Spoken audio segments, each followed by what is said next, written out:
I am joined today by MSU Extension Food Safety, Joyce McGarry. Thanks for joining us. Thank you for having me. So could you just start by giving us a little bit of background of who you are? I have been with Michigan State University Extension for 21 years. I started out in nutrition, and then I'm specializing now in food safety. So consumer food safety, how to handle, shop, prepare your food safely in your own kitchens, as well as doing a lot of trainings for restaurant managers and entrepreneurs that are serving the public. And also, Michigan has a cottage food law that you can actually make food in your own kitchen and sell at farmers markets. So we do a lot of trainings across the state about how to do cottage food safely in your own kitchen, as well as food preservation. We're really, this is starting the season to do a lot of canning, freezing of all your fresh produce that's gonna start coming out. Mm-hmm. And today we're here to talk about germs.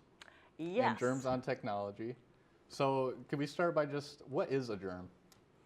A germ is basically a microorganism that can cause a disease.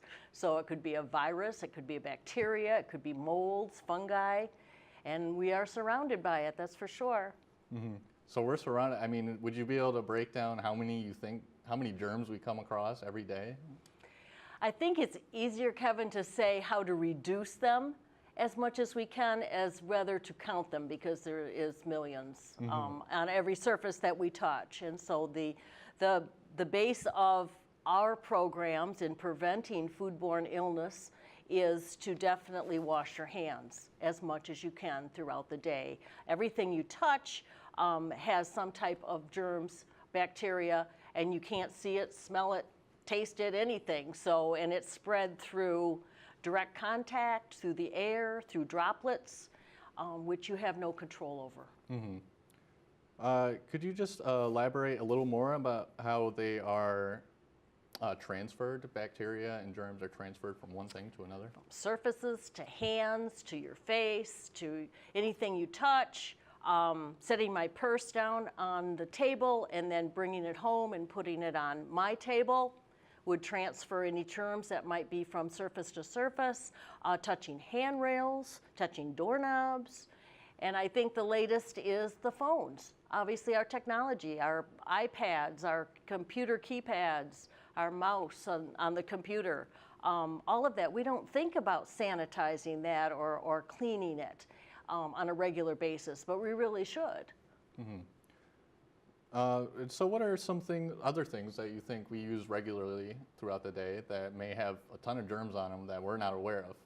Oh goodness, everything we do throughout the day, our desks, you know, even though it's our desk, when we come in and out from the different locations that we're at, we're always transferring bacteria, germs from one source to another.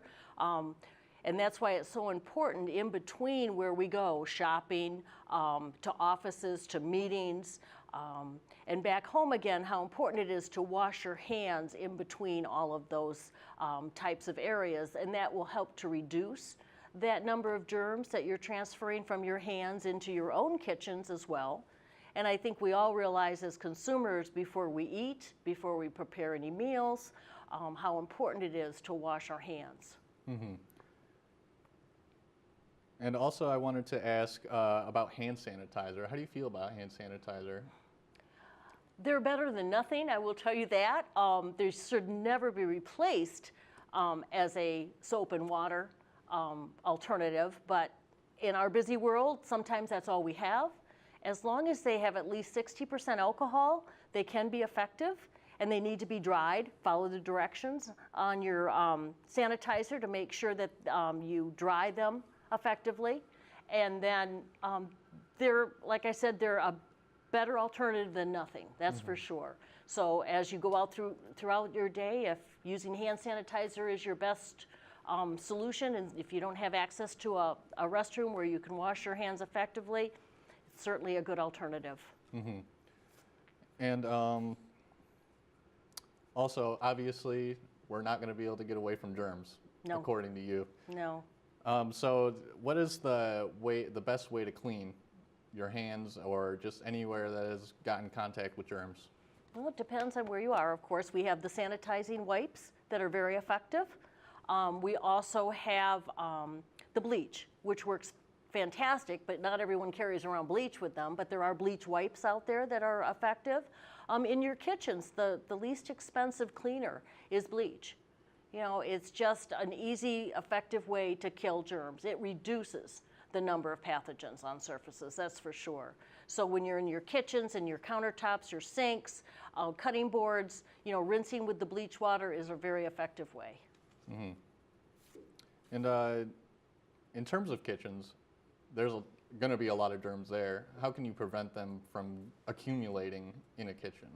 By reducing the number of them through sanitizing and using your bleach or any other type of a disinfectant that could help. They have the food contact surface wipes that make it easier also.